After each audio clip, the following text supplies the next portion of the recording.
say favorite because then I'll have somebody else on and they'll be like, excuse you, Trav was your favorite. I'm like, well, everybody's my favorite whenever they're on. So welcome, Trav. It's understandable. Yes, thank you so much. I appreciate being asked back on. It seems like I didn't make a mess of the first couple of times I was on. I've been asked back, which is good. Good to know.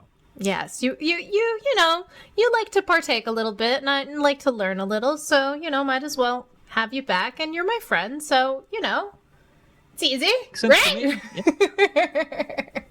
In no way did I beg you to have me back on so that I could find a new excuse to drink. Yeah, not at all. Not at all. You didn't, like, message me every couple weeks, be like, Michelle, what are you doing? What are you doing? What's going on? When are we getting this back on the road, dude? You're like, you know, you can just drink anytime you want. But I'm like, no, it's more fun when I learn stuff. Yeah, it's also more fun when somebody else buys it for me, so that is true. That is true. Thank you again, by the way. Yes, of course. Well, we're doing a little bit something different for this episode. Podcast listeners who listen onto the fun little Apples and Spotifys or whatever will not be able to see this unless you are part of our happy little Patreon down at Polykill or polymedianetwork.com, where we're actually recording this on video right now, so you can see our faces and our lovely drinks, and we'll be posting it on Patreon for people to view in conjunction with the podcast. So fun. Full disclosure, though, I will not be editing this the same as I do the podcast, so you might get some extra bonus stuff. That's right. I mean, that's what you get when you get in that Patreon. You get the raw, uncut 80s Power Hour video version. I mean, this is once in a lifetime material here, folks. Yeah, once in a lifetime. Although if it goes well, maybe I'll do it more often. Since this is the first go get 'em at it, I'm just like, we're going to see if OBS works. Here we go. Let's see. It sometimes works for me. We'll see how it works for you. Hopefully good. It's going to be an adventure. But okay, so let's get into the topic at hand now that we have, you know, all the important stuff out of the way, I guess. What are we drinking? What are we drinking? What are you drinking, Trav? Oh, I'm drinking some Japanese Suntory whiskey. Suntory? Santori? Suntory time. Suntory? It's always what's that movie with Bill Murray and Scarlett Johansson. He does this commercial like Suntory time. It's like the best of times or something. I'll put a clip of the audio or whatever. You do. Insert here clip. For relaxing times, make it Suntory time. But so yes, we are doing we're actually making a cocktail, which is also helpful for whenever you see this on Patreon, is we're making Japanese whiskey highballs with Suntory Toki. It's probably backwards, but Suntory Toki whiskey. That's right, man. I mean, I'm glad we got to record this episode pretty soon because I was running low on it. I'm not going to lie. I tapped into it a couple weeks ago, and it is pretty good by itself. But this highball, we're going to be talking about it, but adds a little something zesty to it. Yes, I gave Trav his alcohol like a while ago, and then I went on my happy little break, and so I'm like, you still got some, man? Because if not, we're going to need to do a refill. It's all good. But yes, thank you for drinking it sparingly. So first, I have not made my cocktail, so I'm going to make the cocktail here on Happy Little Camera so everybody can see. So we have Suntory Toki, and what I'm going to do is I'm going to take 2 ounces of this happy little dude. Look at my little like measuring cup. Mine is this is literally what I use for making cocktails. It's a little measuring cup. I love these. They're perfect.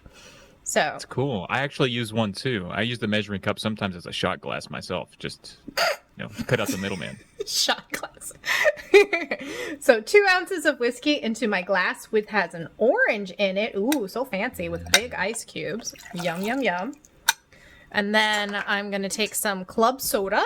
So Q club soda because I like my fancy club soda. You went fancy. I have Food Club brand club soda. When I opened it, it exploded all over our kitchen. Sweet. I do a top off, so you see that was probably about an ounce or so. I don't know. It's just and then we stir.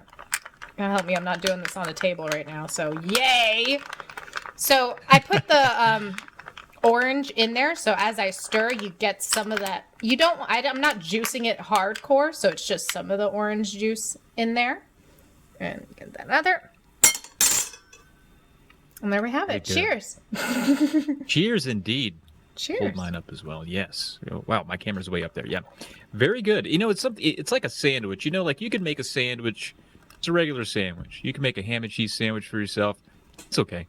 Literally anybody else make you that ham and cheese sandwich, it just tastes better. There's just something about watching you make a drink where I'm like, I bet that tastes better than mine. It probably doesn't. It probably doesn't. Although I probably have bigger ice cubes than you, so that does make a difference, I will say.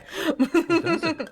Yeah, because the surface area, you'll get less dilution into the cocktail if you're using a bigger ice cube than, say, like ones that are like straight out of your ice making machine in your fridge. A lot of them are not as compact and pressed, so they melt easier, so you get more dilution into your cocktail. So it's, it's all about a balance. Jesus, I did not expect that to go so hard into science. I was just flippantly like, oh, really? Okay. But you're like, no, seriously, here's No, seriously. 4 paragraphs as to why. Very interesting. Man, you really know your stuff. Use good ice. Well, I just use regular old Mountain Virginia tap. But when you are going through your certification and your licensing and you're doing your experiences and your bartending, I mean, is that just stuff you pick up along the way, or is that actually part of the curriculum there? That I learned more from bartending, because whenever I worked at a super fancy bartending place, we had a special ice machine specifically for this, because of you get a shitty ice machine and you're gonna get shitty cocktails. So this was a very expensive restaurant, so they definitely invested into that. So yeah, that's where we're at. That's very interesting. My gosh, I learned more here than I even bargained for sometimes. I tell you. Well, let's get into our first fun fact, because I want to learn something too. Sure. Every once in a while. So our cocktail is whiskey based. Give me a fun fact about whiskey. I have a fun fact. It's more of a fun news story, and I don't want to wane too political here, okay? So I'm just going to throw out a little bit of a warning, but this was published in the Washington Post November 4th of 2021. This says, the Biden administration took over the State Department last January. It found a number of items missing from the vault where foreign gifts to U.S. government officials are stored, including a bottle of Suntory, is it Hibiki? 30-year-old whiskey given to then Secretary of State Mike Pompeo by the government of Japan in 2019. Pompeo, through his lawyer, has previously said he never received the whiskey and denied any knowledge of the gift. But, upon the search, the State Department has investigated, and the $5,800 bottle of Japanese whiskey still missing. Also, there is a gold coin missing and a number of assorted trinkets that the Trump administration had prepared as gifts for a G7 summit that never happened. So there you go. There's a missing bottle of Japanese whiskey out there, and it's worth a lot of money. That's a lot of money for one bottle. $5,000. I mean, some of the Japanese stuff really gets obscenely expensive. It's crazy. Why might that be? Why the Japanese whiskey? Is it rare? I mean, I know that they are somewhat, I shouldn't say I know that. I recently read this while looking for fun facts for this very podcast, but I understand that they're very competitive amongst themselves. Does that have anything to do with it? Like they're really withholding secrets? Yes, they're withholding secrets, absolutely. Well, in Japan, there are not very many distilleries, Suntory being one of the biggest ones, and they have a large shareholder in terms of like Suntory is a big conglomerate, and under Suntory will be like Hibiki and Yamazaki and others, as well as Suntory Toki. And so there's a couple, there are very few, and especially in terms of comparing it to bourbons in the U.S. and even Scotch in Scotland, there are very few distilleries in Japan. So number one. Number two, Japan does have a history of making whiskey. I mean, they started in the 1920s in terms of and copying a lot of Scotch practices and making of the stuff. But they also don't have a lot of it. They were importing grain and stuff like that, but Japan doesn't have a lot of grain, so therefore they're not going to have a lot of product there, so which also increased the price a bit. Thirdly, or fourthly, I forget what number I'm on at this point. A lot of Japanese whiskeys They'll use like former bourbon barrels, which is very common, because bourbon you only have to age it you age it once and then chuck it out the window for the next person to use.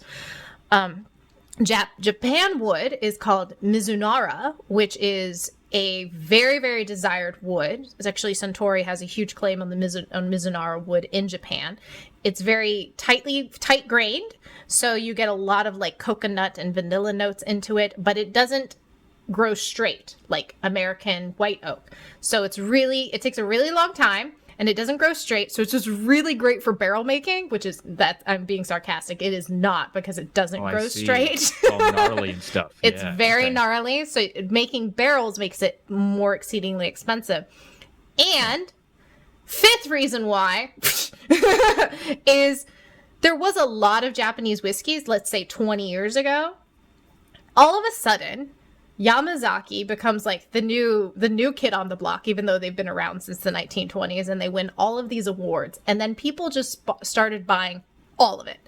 And they didn't have the stock. So now you try to get 18-year, 15-year, or whatever, something that has more age statement onto it. It's like, I think Yamazaki 18-year is like $3,000 or something ridiculous like that. So very, almost equivalent to the Hibiki one that was stolen. Yeah. So... Right. Yeah, they just got no stock. So therefore, no stock, create demand. Yeah, it's like Nintendo. It's just like Nintendo. Way to bring it back full circle. Jeez Louise. That's interesting. You know, it's funny that you actually had such a nice, well-rounded answer ready. It's almost like we planted that question. No, we did not at all. I even told you before this. I was like, yo, I have my notes very poorly made for this. We're going to be bullshitting for a half hour. I'm impressed. You just naming trees and how they grow and stuff? Dude, so good. Yeah, I'm a nerd.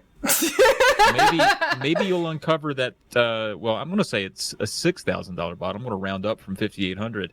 And maybe if we uncover that, that'll be our mystery. That's our holy grail. We just find it somewhere. It's got to be somewhere. It's probably in somebody's belly. But we're gonna go national treasure on it and create a little treasure hunt and go into DC. Just like you're gonna be Nick Cage, I'll be whatever that other chick's name is in the movie, and we're gonna go hunting and find this mysterious whiskey bottle. Would be a Nick Cage movie for sure. Him just looking for whiskey in the middle of a city. Yes. With a pig. But so tying it back to our sort of cocktail making thing. So first fun fact was about whiskey. Bitters. Give me a fun fact about bitters. Bitters, yes. So I learned that there is kind of one guy who is somewhat responsible for the popularization of bitters in the United States. So pioneering mixologist old Jerry Thomas. Ooh, Jerry. Said to be Jerry Thomas, largely responsible for an increase in the popularity of bitters in the United States.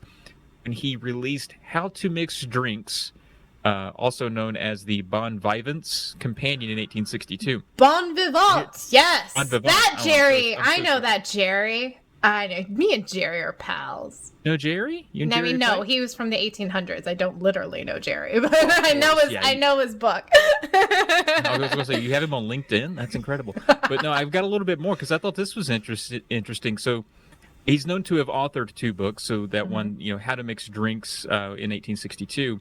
But he also published or wrote or put together Portrait Gallery of Distinguished Barkeepers, which was originally published in 1867, but it is now considered a lost book, so no surviving copies remain, which is a shame. No. I would love to flip through a portrait gallery of distinguished bartenders from the Civil War era. That would be amazing. They would just have amazing mustaches. Yes. I just want to see the mustaches of barkeeps back in the day. Oh, dude, we really lost out on some. I mean, that's like somebody just completely smashing a pinball machine that only like one existed, and now we'll never see it again. It's just to bring it back to video games. It's heartbreaking. It is. That is heartbreaking. I'm very sad about that. I did not know about the portrait one. That would have been really cool because, there's, the fact that he's like pretty much the godfather of cocktail books, like the Bon Vivant one. It was like the first time cocktails were really written down. And like the mint julep was a really popular one that he popularized. into cocktail stuff, and I think a Manhattan maybe was in there. I don't remember. Anywho, famous dude. I'm bummed that we don't get this book because I'd love to look at some old pictures of some old dudes with mustaches. Oh, man. I mean, there's still like firefighter calendars we could flip through, but nothing would beat the barkeep book from 1867, man. 67, man. Which it really did send me down a Wikipedia spiral because Lost Book is an entry in Wikipedia in which it lists like known lost books, which is just a heartbreaking list of things that no longer exist. But interesting. I mean, it's always interesting. Things that are lost to history are intriguing. Yes. Maybe someday they'll be found. I doubt it. It's been quite a while, but we can hope somewhere and with a $6,000 bottle of Japanese whiskey. We're gonna find that book too. We're gonna find the book. We're gonna find Japanese whiskey. We're on a hunt. We're on a mission. We'll find it. Well, I wanted to talk about bitters because one, we made a cocktail, even though our cocktail itself does not have bitters in it. Which, are you still enjoying? Are you having a good time? Oh yes, I very much so. What I like about this cocktail is it's very simple and light. You really get the expressiveness of the whiskey in it. Like, you feel the whiskey, but it's like light and citrusy. Like, it's not cloying or sweet or anything like that. Which I think is the most common thing that people say whenever like they order a drink. At least, like somebody come up to me, I don't want anything sweet. I'm like, cool. Oh, you want this? And this may not be sweet enough, but in order to create, like, this is a very simple drink, but in order to create, like, say you're making this on your own, you just want to spice it up a bit. Bitters is always a great addition to cocktails, and I think it's sort of really underappreciated because people don't know what to do with it. Like, what the hell is bitters? Do you know what bitters are? I mean, isn't it just? I mean, from the actual makeup of the bitters itself, no. I mean, I get that it's a palate cleanser, like a neutralizer, but I don't know what's in there. What is it? Just old pine needles or something? I have no idea. Yeah, just literally old pine needles stuffed into a jar. I mean, got to be close, right? Come on. That's actually kind of close. So it's an alcohol-based extraction of plant or animal matter. Fun animal stuff. Oh, wow. But alcohol actually acts as a preservative in these things. So I went through a phase. I mean, we all go through phases in life, right? I went through a phase where I actually made my own bitters at home for a while. Yeah, it was a phase. Wow. I had little cute bottles. What I do and what you do to make bitters is you buy like 150 proof, not 150 proof, like 100 proof grain alcohol, so the basic bitch stuff. You take that, you take a bunch of random ass herbs that you're never ever going to use again, like wormwood and I don't know, weird herbs that I think they're old and thrown out at this point. But then you take those, you throw them together with the alcohol, and you let it hang out for a really long time. And that's... Let it hang out. Let it hang out. And those herbs get infused into the alcohol. The alcohol is strong, and it's pulling all the good stuff into the thing, sort of like an infusion. And you can sort of create your own flavors and such. So when I made it like kind of like Angostura. It's like a general one. And then I also made a pomelo one. So pomelo is another version of a grapefruit. So I sort of made grapefruit bitters with using the pomelo rinds, which actually turned out pretty good. And it lasts for a really long time. So it's like, cool. You can make this shit at home, kids. That's awesome, man. You're like an alchemist or something. You're just in there in your laboratory just getting rinds and stuff, things that you found in the floor and just shoving it in a bottle and letting it hang out. I love it. Yeah, that was a phase. I'd like to emphasize I no longer do this because I didn't like keep buying all the herbs. Like you go to Amazon and buy like all these random ass herbs and such. So it was a fun little treat, but now I just buy them in a bottle because that's way easier. Although more expensive, I feel like. Anywho, so if you want to spice up this bad boy, just take your little drink and go, oh fuck. Put some, look at that beautiful red stuff in there. Wow. Ooh, it's so sexy. I'm going to stir. Oh my God. Don't get it all over your computer, Michelle. Is there a specific brand of bitters or are there like different, I mean, you're saying that you made some on your own, so clearly there can be a spectrum of different ones. So is there any that you can buy that you prefer that people should look into? Angostura is famous. This is sort of just like a really good, in order to add depth in like dark roots and dark kind of cherry notes to it. Bittermans is a brand overall I really like. They have there's like a billion different flavors that you can have. Like, because we have an orange in here, I could add orange bitters and stuff to emphasize the orange and add a little bitterness to it, or maybe some grapefruit or lemon, or get weird and add like mole bitters there's out there, and some chili bitters, chili pepper bitters. Yo, yeah, we can get spicy up in this joint. I would try that for sure. Yeah, that seems like something I might enjoy. And you know what, Michelle, you're so passionate about this stuff. I wonder often, do you miss it being your paid gig, alcohol industry? No. You don't? Just, I see you have so much passion and so much knowledge, and I'm like, man, I hope she's able to do what she loves. But I guess the podcast fills that hole, huh? Yeah, you filled this void for me by telling me to make podcasts. So here we are. I didn't tell you to do it. I was like, it could be a fun idea. You said, Michelle, you're gonna do this now. No, the hours weren't for me.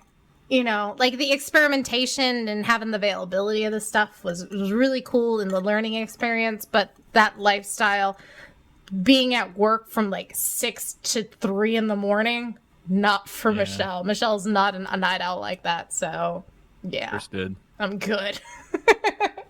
Understood. Mm-hmm.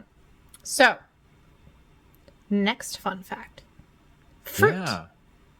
Fruit, which is, man, what a wide open landscape fruit is for a fun fact, you know? What's your favorite fruit? Just start off, just random question. What's your favorite fruit before you give me your fun fact? Wow, what a good question, because I feel like it can change. But I'm just going to say peaches. Peaches come from a can. They do. They were put there by a man. The factory downtown. Downtown. No, I love peaches. That song might be partially why I love peaches, to be honest with you. But we had a peach tree in our backyard when I was growing up, and the minute that I found out that peaches could just grow in my yard, I was just back there ripping them off and eating them. It was great. So we were going to do after this, we're going to do a fruit tier list. Our favorite fruits. But good. It's good, your peaches. Mine's probably cherries. I love cherries. I will spend a stupid amount of money when they come into season. Like, obscene. I don't care how much they cost. I will buy them. And you're going to be upset with me. I'm not much of a cherry fan. In fact, we have a cherry tree, and I just end up mowing over all the stuff that falls off the tree. I'm just a monster when it comes to that stuff. I like it on desserts. It's the only time I like cherries. I don't like them in any other way. Weird. Like, and I tell you, I think what really put me off of cherries, this is like really stupid, is because when I was a kid, I feel like every cough syrup that was ever shoved down my mouth was cherry flavored. And there's like, anytime I get that hint, even Dr. Pepper rubs me wrong. But I will say, lately I've let up a little bit. I've come around just a tad. Maybe there's hope for me still yet. I mean, you haven't said a word in the last at least minute and a half, and you've just been making angry faces at me. But I just, here's the offer. At some point in the season, whenever cherries are falling off that thing out there, get a bucket. You have free reign. You can come and take whatever you want. I don't care. Yes, I will be there. I will drive however many hours it is. Be like, I'm getting some bucket of cherries. It'll be the year that only like 5 bloom. Oh, fuck. It would be. You're like, Michelle, there's no cherries. I'm like, no.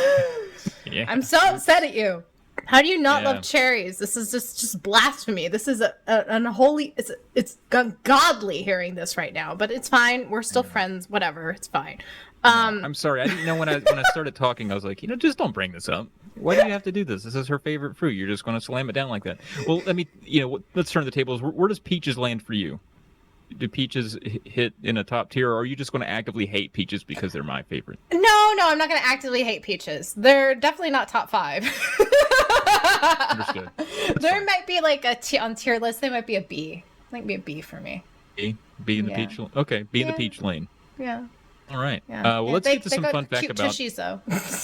They do, don't they? They make great emojis for butt. All right. So my fun fact about fruit, and actually now that we've been talking about this particular fruit might go well in a bitters recipe. But I was looking up just weird fruits that I'd never heard of before, or at least ones that I've at least never seen in person. So I found the Buddha's hand. Ah, yes. Familiar with the Buddha's hand? Yes. I am. Okay. Very unsightly booger. The Buddha's hand the Buddha's hand lemon is one of the oldest citrus varieties belonging to the large citron family. The plant owes its name to the bizarre finger-like fruits, which can grow to be many different shapes and sizes. And sometimes the little fingers on it are outstretched, and others grow like more of a fist shape. And it really does look like a hand made out of banana peppers. It is unsightly and weird, and when you look at it, it feels like it's already touching you, like you want it to get away from you. Yeah. Apparently, though, it's not great to eat. That's what it looks like. That's what a Buddha's hand looks like. I'm putting you can't see it, Trav, but I can't see it. Yeah, I'm putting an image over what a Buddha's hand looks like. They look like gnarly finger things. It's very strange. Have you ever had one? Oh no, I was like, there's no like juice or pulp or anything. I guess it's just kind of a crunchy, nasty thing, but. I don't know. Have you had one? What's it like? Is it just sour, lemony weirdness? It's kind of like just the rind of a lemon. That's really what it is. When I used to live near very amazing Asian markets, I would see them, and I actually bought one once. And yeah, it's literally just lemon rind. Like there's no juice at all. It's just lemon rind, and I guess you zest it or something. I don't know. But in bitters, that's what I'm saying, man. That is a great idea. We'll make some bitter. You know what we'll do? Make a bitter, or was this bitter? A Buddha's hand syrup, and make it with our Suntory Toki whiskey. So we're gonna have a lemony syrup or a tincture or something like that with our whiskey with a little club soda. This is what we're doing. Wow. I mean, you said all of the words that I like, for sure. Yeah. Cocktail. I said cocktail, and you're like, yeah. Yeah, come on. That sounds like a whole. I can come on another podcast if you want me to. I'll get us some Buddha's hands and start making things. It'll be fun. But yeah, okay, good one. I'm glad you went weird on that, because some fruit ones, I was like, I literally just like fruit generalization. Let's have at it. It's cool. It's fine. But yeah, I just come in here and I'm like, tomato is a fruit. You're like, that's not a fun fact. It's fact. It's not fun. I didn't have fun. Buddha's hand's kind of fun. It is fun. That was a fun one. I'm very proud of you. Good job, Trav. Thank you. I wanted to get you to talk about fruit, because fruit is a very important component when making a cocktail, as we can see with our little whiskey highballs. It's like halfway gone already, because we have oranges in this. I chose oranges because a whiskey highball, citrus, I think, is one of the best pairings with it, whether it be lemon, maybe not lime necessarily for this, but orange I think complements well with the gingery kind of citrusy notes of the whiskey just on its own. So yeah, this is why, like, if you're looking for some sort of sweetness depending upon the cocktail, like, taste the whiskey on its own by itself first, and then figure, what else can I go with this bad boy? Like, what citrus would go, or what fruit would go well with this? And then we can add a bitter to it. And then you're literally just making cocktails. Like, just think of it one step at a time. What would go well with this by itself? You know what I mean? Mm-hmm. Mm-hmm. Mm-hmm. Mm-hmm. So, do you have, like, maybe, like, an extra something? Because I just had an idea. Like, I have nothing near me. I have chapstick. Do you have the bottle? No, it's not. It's actually not nearby. I didn't bring it in here. Okay, that's fine. That's fine. I will taste this real fast. Oh, see, it's so, like, floral and citrusy and kind of a little bit vanilla in there. Like, you just, like, really tell, like, vanilla-y, orange, like, orange vanilla. That's, like, a candy flavor, right? You just by itself? Yeah. No? Yeah. I kept hitting, like, honey in there somewhere. I just felt like I kept getting that. Mm-hmm. Yeah. Honey is a good one, too. Yeah, for sure. It's, like, nice honey notes. So you just, like, smell it, taste it by itself first as you're composing a cocktail. And just totally bullshit this, because that's all really it is. It's just really just a bunch of bullshit. It's just improv. That's all it is. Exactly. All it is improv. We're just going to dump that in there. So, We never really talked about the cocktail that we're drinking. Yeah. What kind of flavor components do you get out of yours? I mean, outside of orange and the honey that I've already brought up. Like, do you feel that whiskey? Do you feel like this is a, like, I can't taste the whiskey kind of cocktail? Almost. I mean, well, maybe I shouldn't say that. It's I should say the alcohol part of it doesn't hit me very hard, but I do get a little bit of a smoky flavor too sometimes. It's not like every sip, but sometimes I'm like, that's a little. I don't know if it's directly like a peaty, not you, peaty direct flavor, but it's there's a relationship in there to some other, the more smoky Scotch type whiskeys that I've had in the past. You can tell it shares a DNA in that regard. Yeah. And honestly, that makes sense because Japan, which also, fun fact, like all of their whiskeys are spelt with a Y versus EY. So why do they do that? Please. Don't tell it. I was curious and I was actually going to ask you this, so this is great. Yeah, so Scotch spells with a Y. They remove the E because they're like, bitches, we be different, we be cool. Irish and US spell with EY because we are Americans and we do things differently. And so the guy who, in the 1920s, the guy who first created, who first distilled Yamazaki, he actually spent 2 years in Scotland learning how to make whiskey. So he used a lot of the processes and a lot of theories and stuff that making Scotch did. And one of those components was actually naming it Y instead of EY, because that's how the Scottish did it. So a lot of like some flavor profiles and such and hints and processes will be the same as it is in Scotland as it is in Japan. Again, this one is not peaty by any stretch of the imagination. Peat does not exist in Japan. Right. So if there is a peaty Scotch you're having out of Japan, they are literally shipping peat from Scotland to Japan, which is fine. That's what they do. But this is a blended Scotch, not blended Scotch. This is a blended whiskey.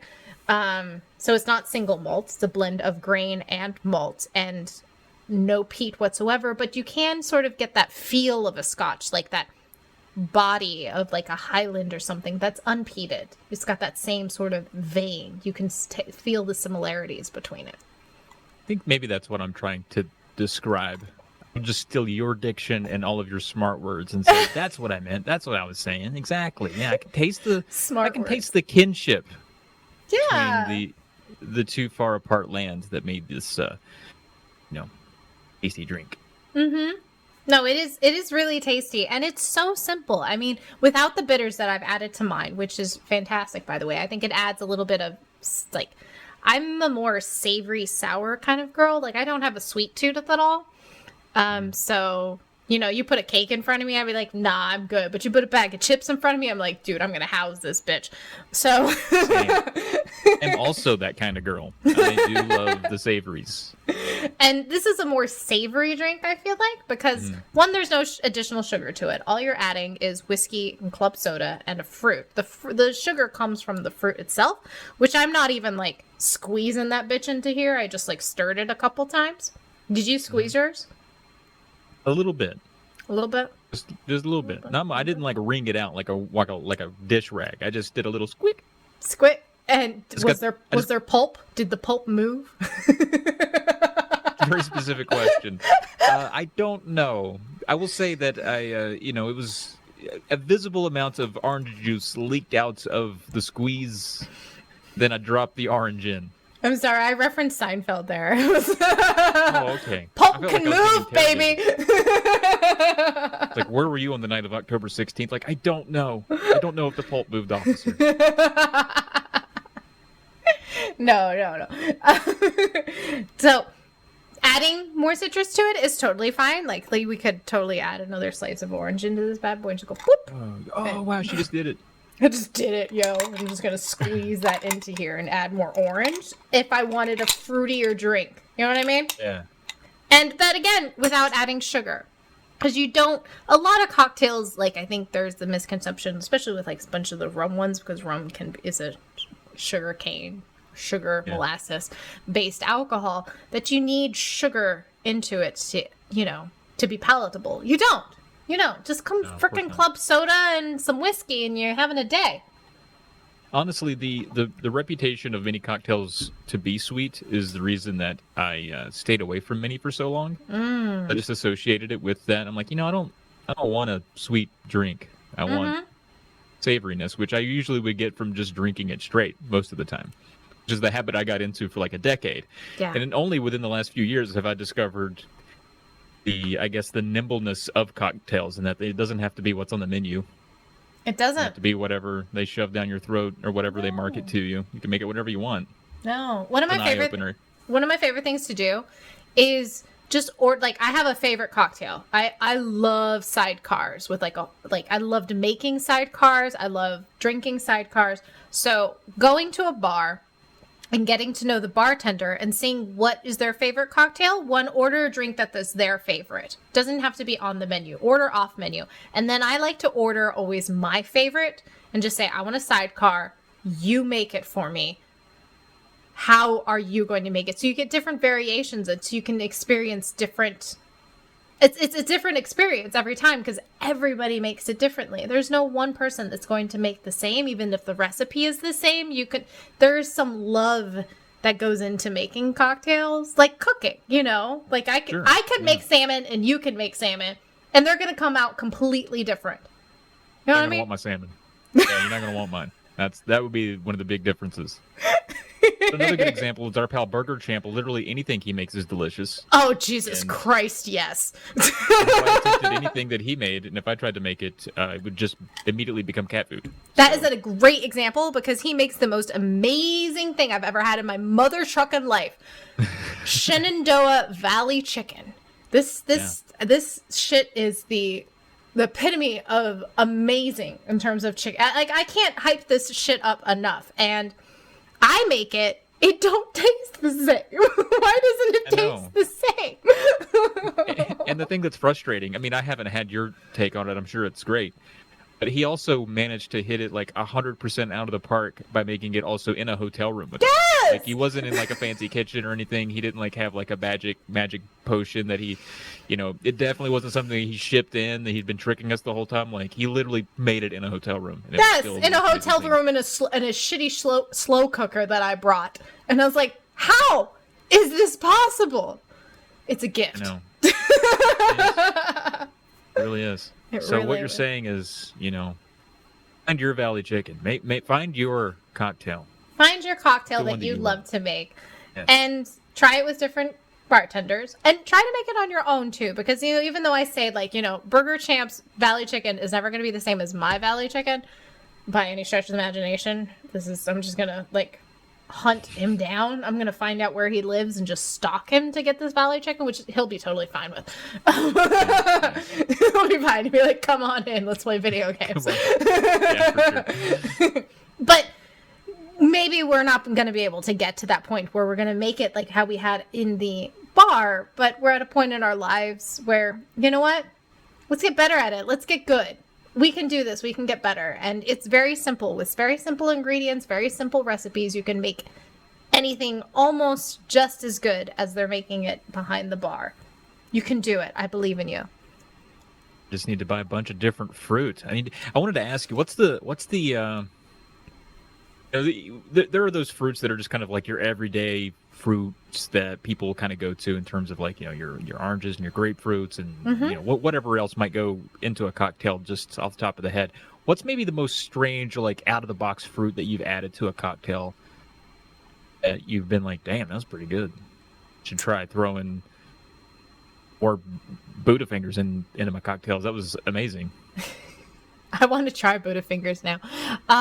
So probably not the weirdest, because I'm trying to remember what was Mother talking about. Okay, I remember. Okay, passion fruit. I actually bought passion fruit, which is not cheap. God. Yeah. And I made a syrup out of it once and made it with gin. I think it was gin or, God help me, vodka. And just made like a sort of martini with it, which was excellent. Like using fresh, like, because when you think of passion fruit, you don't think of these exotic fruits like in their raw form. Right. So there was definitely, full disclosure here, I'm half Filipino. And so during the holidays, during New Year's, what you do, this is a tradition, you get 12 different round fruits for New Year's Eve.